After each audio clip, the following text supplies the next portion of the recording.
What's going on, YouTube? JT is Reborn here, and welcome back to another edition of my DC comic reviews. And in this video, I'm going to be talking about The Flash, issue number 797. This one, of course, is written by Jeremy Adams. And one of the main reasons I'm talking about this issue is because it is, in fact, the return of the Super Sons. Yes, the good old Super Sons, before John Kent was aged up. And as soon as I heard they were going to be in this issue, they're kept out of the previews and kept out of the description, but going into it, I knew they were going to be in it. I had to read this thing, and I even, I've read the entire Flash run. I think it's really, really good, especially what Jeremy Adams is doing right now with it. I am very sad to see that he is leaving this book come issue 800. I think that's a real crime, especially with what he's been able to do with the West family and the twins and everything in regards to it. The Flash book has been an absolute blast to read, and it's kind of sad that a creative who's really good on the book doesn't get as much time as I think he deserved. I mean, Williamson had over 100 issues, and even though I enjoyed that run for the most part, there's certain instances where it did drag. Why take Jeremy Adams off this book? I think that's criminal right now. You should have let him stay on. I'm sure he has more stories to tell. I don't get DC sometimes. When you have a creative who is well liked by fans and is doing something really good with the characters, especially the West family, you take them off a little too early, I feel. I think that's just a problem I have. But this issue's pretty good. It just is a shame that Adams' run is going to be ending very soon. I don't know how the next creative team will come in. But anyways, so this storyline has Wallace, or Ace as he's known. I think that's a good way to separate him between Wally and Wallace. Just call him Ace.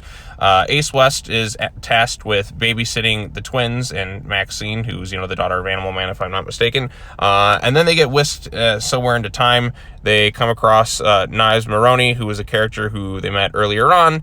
And we basically have this sort of Legion of Doom-esque characters. We have Dr. Nightmare, Reverse Grodd, Mineral Man, Foul Play, Heatwave Jr. Basically, they're here to end the Super Kids once and for all, but we don't know who the Super Kids are yet. There's still more that are kind of left ambiguous. Wallace is out there. He's like, shoot. He goes to Mr. Terrific to try and find him. And then, of course, during which the Super Sons show up. That's right. This is a young John and Damian. I think this is them getting pulled from the Adventures of the Super Sons adventure. And we get to see their dynamic really on display here. I think there's some really good artwork right there. I mean, just look at them. It just felt good to see a more current version of the Super Sons, and kind of like, instead of, I mean, it technically is kind of a flashback issue because this is the Flash annual, but the annual was not too long ago. So the way it kind of plays with time and everything, it makes sense why the Super Sons are here. And it's also in a way where it's not necessarily going to break continuity. And they're kind of caught up in a situation where they have to kind of work together, stop this group. And you get all these different characters in here. I mean, you got Jai, you got Irey, you got Maxine, and the Super Sons and all that doing their thing. Damian's dynamic. This is Damian from a few years ago, so his Super Sons dialogue is really kind of on point right here. Irey is really annoyed with him at first, but then kind of fully comes to understand who he is after a little conversation with John. And I like this scene. It's John defending his friend. I mean, Damian's attitude is still there, his snarky, jerky attitude. And it plays very well, I think, off of Irey and all that in the team.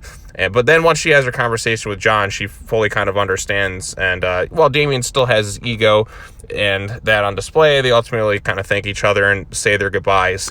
And the only thing that disappoints me is, we were robbed.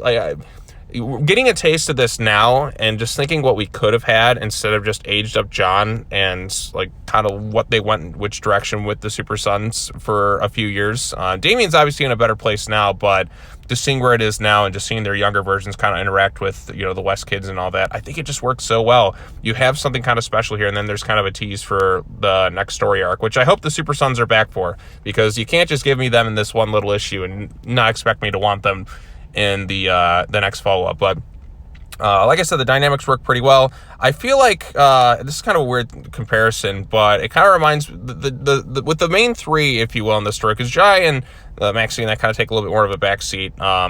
But Irey, Damian, and John are kind of the more focal points of this issue. And they kind of remind me of the original Trinity in Star Wars, if you will. John is clearly more the Luke Skywalker, the more optimistic, upbeat character. Irey is clearly like Princess Leia, who doesn't take any crap from anyone. And Damien is clearly Han Solo with his personality right here, just really kind of full of himself, a bit of a scoundrel, if you will. His ego's on display, but I think their dynamic actually works. It's kind of fun. It's a little bit exciting. So I kind of hope we see more of it, because this team up and that, it just works. This is really kind of like the first team up of these characters, if you will. I mean, yeah, there's still stuff in Dark Crisis, but where they're all kind of more generally the same age. This is kind of filling in a void that some fans have kind of wanted for many, many years. Artwork is pretty good. Several different artists worked on this particular issue. The writing's on point. Again, Jeremy Adams wrote the Super Sons movie, so he knows what he's doing when it comes to these characters. And yeah, it was a very fun and exciting issue, and I want more. I mean, you definitely leave me wanting more with this team and this creative writing a Super Kids book, if you will. I don't know if we'll ever get to see it, but there is a way that they can kind of work things in by having the younger versions of the Super Sons integrated in here in a pretty clever and interesting fashion. So give us more of that, DC. I need it. I want it. The fan base will be there to read it. It's just a really good, solid issue, and like I said, Jeremy Adams is just on fire when it comes to writing The Flash. It's a really, really good book. Just a lot of fun. So anyways, if you have any thoughts on the issue, let me know in the comment section down below. Be sure to like this video, share it with your friends, subscribe to the YouTube channel for more content, all that other fun stuff. I will be back later on today. I got Nightwing, I got Superman, I got World's Finest. I think there's Batgirls and there's Wonder Woman. So I got a shit ton of books to cover, which I'll get to later on at some point. So anyways, that's all I got to say. Thanks for watching, everybody. Peace out. Bye-bye.